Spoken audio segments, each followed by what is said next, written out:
শেষ বয়সে ছেলে মেয়ে ও আত্মীয়রা পাশে দাঁড়াবে এবং মারা গেলে দাফন কাফনের ব্যবস্থা করবে, এমন আশা করাটা অযৌক্তিক নয়।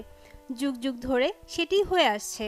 তবে উন্নত বিশ্বের দেশ কানাডায় এই স্বাভাবিক বিষয়টি যেন দিনকে দিন অস্বাভাবিক হয়ে উঠছে। দেশটির কয়েকটি প্রদেশে বেয়ারিশ লাশের সংখ্যা বাড়ছে দিন দিন। লাশ দাফনের লাগামহীন খরচের চাপ সামাল দিতে না পেরে প্রিয়জনের লাশ দাবি করছেন না অনেকে।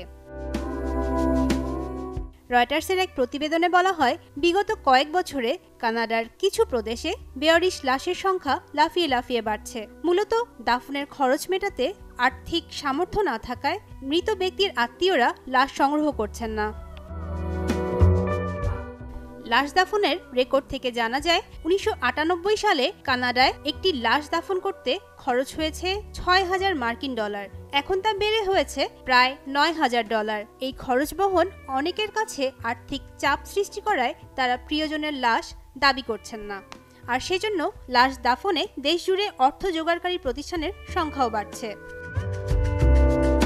কানাডার সবচেয়ে জনবহুল প্রদেশ অন্টারিও। এই প্রদেশে প্রধান করোনার ডার্ক হুয়ার বলেছেন, 2013 সালে অন্টারিও প্রদেশে বেয়ারিশ লাশের সংখ্যা ছিল 242টি। আর মাত্র 10 বছরের ব্যবধানে 2023 সালে এসে এই সংখ্যা দাঁড়িয়েছে 1183 জনে।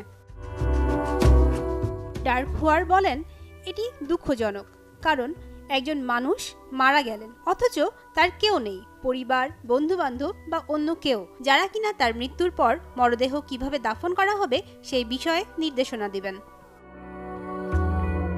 সংশ্লিষ্ট ব্যক্তিরা বলছেন, কানাডায় মরদেহ দাফনে সহায়তা দিয়ে থাকে সরকার, তবে তা যথেষ্ট নয়।